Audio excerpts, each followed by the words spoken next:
Everyone, my name's Emma. Today we are talking about abolitionism. When it comes to choices and decisions, the ones that we make every single day will help us create the world that we live in. So we talk about here on this channel, how can we take our power back every single day by creating better choices and decisions? Abolitionism is the act of freeing enslaved people. And most people know about American slavery and American abolitionism, but both slavery and abolitionism existed in many countries across the world. And first and foremost, America started off as a British colony, and slavery within the British colony across the world existed. And the first ships that held enslaved people came to Jamestown in 1619. The Declaration of Independence, the document that sparked the Revolutionary War and that reflected the demand for change that Americans had wanted, reflected a time period where all 13 states allowed slavery. 41 of the 56 signers in the Declaration of Independence owned slaves.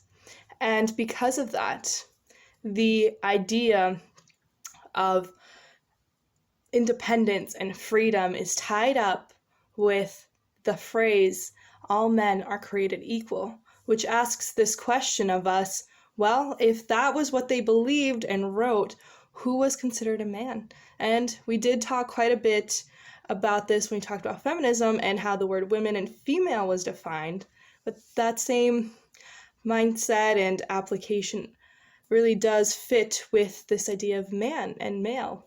What was the difference? What did one mean over the other? And if men included this specific people that signed it and people that looked like them, when did the people that didn't look like them become part of that all men are created equal? And have they yet?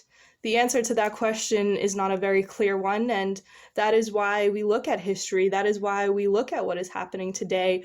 We look at what has happened to understand where we actually are right now, which is a very important point that I want to talk about. Is we don't really understand where we stand right now unless we realize where we came from as individuals, but also as countries, as a people, as a human race. And because of that, if we feel like, oh, like this happened so long ago, it's no longer affecting me or others, or, it hasn't developed the way I see the world in some ways, that is inauthentic to the truth of what is actually happening and to the reality of the situations of our lives and the lives of people all across the world. So, slavery was abolished in America in 1865 on January 31st, and it wasn't until June 19th, 1865 that all enslaved people were actually finally freed.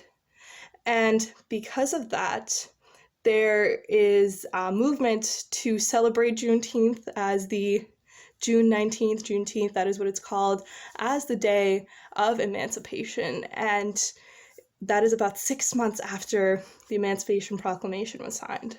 So even at the start, there was a delay to abolition. And across the world, in Britain, the abolishment of slavery was signed in 1833, but that didn't include the colonies in India.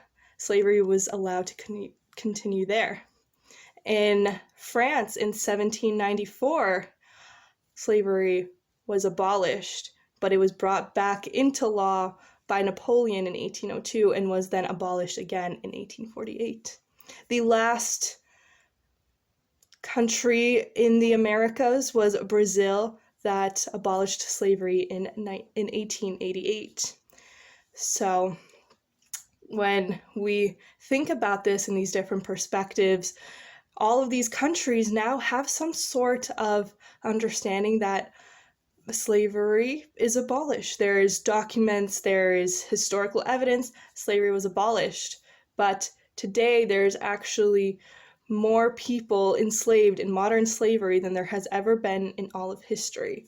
There's about 40 million people enslaved today, but it is called human trafficking instead of slavery. And the truth of the matter is, unless we learn from our past, unless we understand history, we aren't going to be able to fix what has happened. We need to repeat history so that history does not repeat itself. And that is what we are seeing. Slavery was abolished, but it is continuing as human trafficking. And we are facing the backlash, the repercussions of these decisions that were made, and that government has continued to hold people back by creating laws that perpetuated segregation, especially in America. Even though slavery was abolished, segregation was then made into law. So that has continued. That has continued to affect people. And throughout all of this, throughout all these changes, throughout all this understanding of what is going on in history, in current historical events, is activism. Activism has been the driving force behind all of this.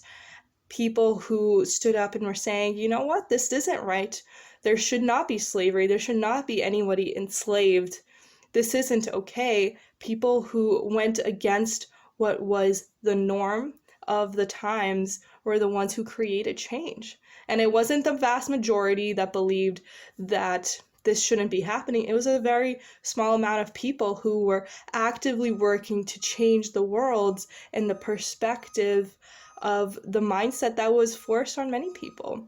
We are a product of our society, of what we grow up with, and in order to counteract that, to become an activist, to become actively making choices and decisions that are creating a better world for ourselves and everybody around us, is difficult. It is something that many people have lost their lives over, but many people have achieved amazing things and amazing strides because they believed in the very truth that equal really does mean all. And because of that, activism is continuing to be on the rise. People are considered social justice activists, and people fall into different categories, but overall, all activism is really searching for the same thing. And I think it'll be really powerful when all of these different movements come together and understand that they're all on the same side, and that we are all working towards creating a better world. And if we work together, we can get there even faster. And activism is an active choice. It is something that is a big responsibility. It is something that asks of us to continue to learn about the world, to take in criticisms, to have a capacity to look at what is happening and to be able to learn so much about it, to have that capacity, and then to filter out that information to people in different ways, and to be able to switch between saying different things to different people to reach the most people, to expand their perspectives by changing our ability to talk about what is happening so that it reaches them, and that together we can move forward in the conversation. It is not to offend anyone. It is not to say, hey, this is what you're doing.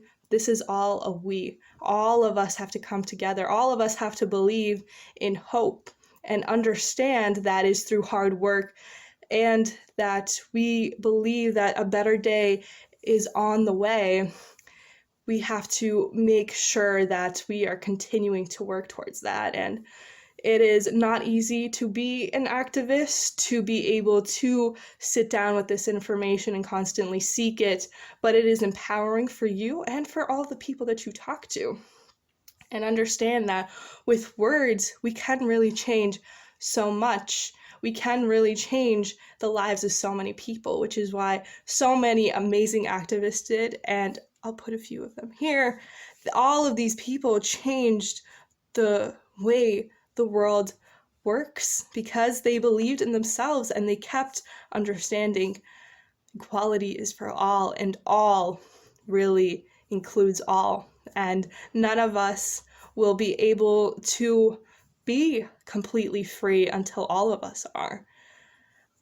Injustice anywhere is a threat to justice everywhere. And that is something Martin Luther King said, and he was such a big inspiration to so many, and he, with his view and with his words and with his persistence, was able to change a great deal of what happened. And because of that, we need to get uncomfortable. We need to look at these different things and understand that if somebody fits into a category, if somebody is part of that group that you want to learn more about, that person isn't necessarily an activist, and asking them a question about their life, it is up to them to answer. Nobody owes you anything. With the world of information that we live in, we are in the age of information. It's everywhere. There's so many people who are actively choosing to talk about this, to have these conversations. Please do not go up to people and ask them and expect them to know everything. And even activists, we're all in a learning process. All of us are continuing to learn and to look at what is going on in the world and to try and wade through it and understand it and sift through all of the things that are going on. But understand that we're all in this learning process, that people should not feel like they need to be an activist because they are underrepresented because nobody else is doing it. So the people who feel it in them, who feel this sense of responsibility to help the world, who want to be activists, we need to be doing it so that we are making the choice to do it. People shouldn't have to be doing it because they feel that there isn't somebody speaking on their behalf. That is the goal of this channel and talking about everything, is to create a space where people understand more people are talking and speaking up and deciding to move forward and to create this better world, and that they are not alone. We can all do this, but we can all do it together, and we need to do it together in order to make that change that is vital and important. I will link more videos down about abolitionism, but I talked a bit about it, and activism is something that continues today. It has sparked abolitionism, it has sparked feminism, it has sparked so many different movements, and all of these movements are based in the same thing, that equality for all non-human animals is the only way that the world will ever truly operate with peace. So, what are you going to choose? How are you going to continue to continue to advocate for change? It doesn't have to necessarily be through activism, but doing your part is important, and to learn about what's going on is one of the most important things that we can do to begin with. And then from there, we can actually put that knowledge into action and understand that knowledge is power, and together we will be able to overcome and prevail and make the words, "We the people are all are created equal," actually ring true. Thank you for being here. I know there's so many different places and resources, so I appreciate you being here with me and listening and joining the conversation. I want this to be an open space. So I hope to see you soon. Until then, I hope that you have an amazing day.